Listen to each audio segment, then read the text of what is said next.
एक तरफ अयोध्या में भव्य राम मंदिर बन रहा है, दूसरी तरफ राम मंदिर के सृजन की प्रक्रिया में कार सेवा के दौरान तमाम ऐसे लोगों के किस्से सामने आ रहे हैं जिन्होंने अपने जो तप किए, कई लोगों की मौतें भी हुई, कई लोगों ने बड़ा बहुमूल्य समय इस पूरे प्रक्रिया को दिया।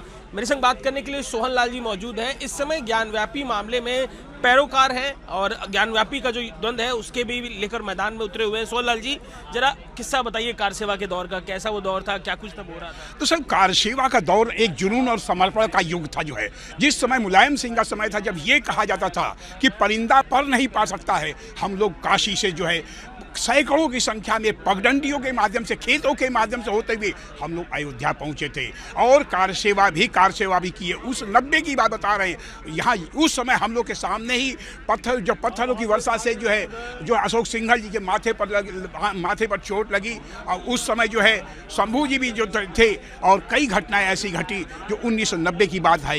92 में भी जब कार सेवा हुआ, 92 कार सेवा के दौरान जब हम लोग गए थे और हमको तो अच्छी है इस तरह याद है, जब हम लोग बाबरी ढांचे को ढहा रहे थे रम्मे से, तो जब रम्मे से लेकर के इस ढांचे में ढहा थे, लगता था गोली अब लगी पीठ में, अब लगी। फिर रम्मे को जब ऐसे करते थे लगा अब लगी। आप खुद ही चढ़ गए थे उसके ऊपर गिराने के लिए? हाँ, फिर मतलब लगता था जैसे कि रम्मा हाथ में जैसे ये इस तरह मारे कि गोली अब लगी।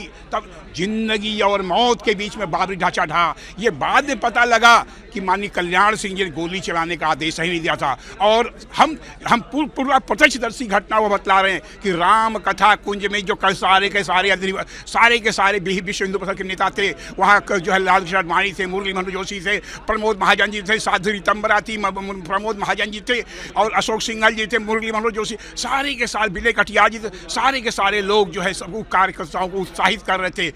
जो है हमको याद है कि उसमें रितंबरा जी का एक शब्द ये वाक्य किया था कि सच चाहे जितना तीखा हो, धस जाए तीर सा सीने में, सुनने वाला तिलमिला उठे, लथपथ हो जाए पसीने में, किंतु दुर्घटना के भय से कब तक चुपचाप रहेंगे हम, नस नस में उबल रहा लावा, कब तक चुपचाप सहेंगे हम। कहने का तात्पर्य कि हम देखते ही देखते 12 बजे, दिन के 12 बजे सभी कार सेवक जो गुम्बदों पर चढ़ गए। दिन के 12 बजे जो है उसमें दर्जनों कार सेवक गुम्बद पर चढ़ गए और तो और जैसे नीचे और आए सारे के जो योजनाबद्ध ढंग से फिर हम लोग नीचे आए और ले लेकर 1:15 बजे 1:15 पर पहला बाबरी ढांचा ध्वंस हुआ और दूसरा ढांचा 2:45 पर हुआ और तीसरा गुम्बद जो है 4:15 पर हुआ। इस तरह तीनों ढांचा जो है ध्वंस हो गए जो है। और सभी के लोग, हम लोग पहले से योजना था, जितने भी कार से लाखों कार से आए सब एक एक ईंट लेकर के घर जाएं,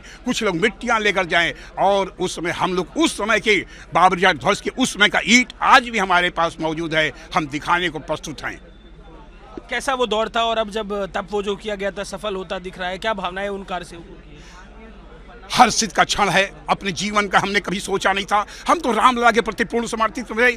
उसमें विश्व हिंदू परिषद प्रवक्ता हुआ करते थे, महानगर उपाध्यक्ष हुआ करते थे, पूरा का पूरा संगठन हमारे दायित्व था। बनारस की गली गली कूचों में हम लोग नारे लगाते थे कि सौगंध राम की खाते हैं, हम मंदिर वहीं बनाएंगे, हम मंदिर वहीं बनाएंगे, हम मंदिर भव्य बनाएंगे। जन जन के मन में राम रमे, हर प्राण प्राण में सीता है, जीवन की घटना रामायण, पग पग पर पनी बुनीता है, नरनाहर श्री पुरुषोत्तम का, हम मंदिर भव्य बनाएंगे, सौगंध राम की खाते हैं, हम मंदिर वहीं बनाएंगे। जो स्वप्न देखते बाबर का अरमान कुचल कर मानेंगे, जो स्वप्न देखते औरंगजेब का हम अरमान कुचल कर मानेंगे। लंबी कविता उस दौरान थी। हर चौराहे चौराहे पर हम लोग जागृत करते, लोगों को जागरण करते थे कार सेवा के लिए। देखिए, तो सोहनलाल जी हैं, किस्सा किस ऊर्जा के संग बता रहे हैं, जो ऊर्जा उन्होंने उस दौर में अनुभव की थी उसी ऊर्जा के संग पूरी कहानी का सार बता रहे हैं। कैसे पूरा घटनाक्रम घटा था, कार सेवकों के अपने अपने किस्से हैं, अपने अपने अनुभव हैं जो रिपब्लिक के माध्यम से हम आपको बता रहे हैं। वीडियो जर्नलिस्ट दीपक त्रिपाठी के संग अजय दुबे, रिपब्लिक भारत, वाराणसी।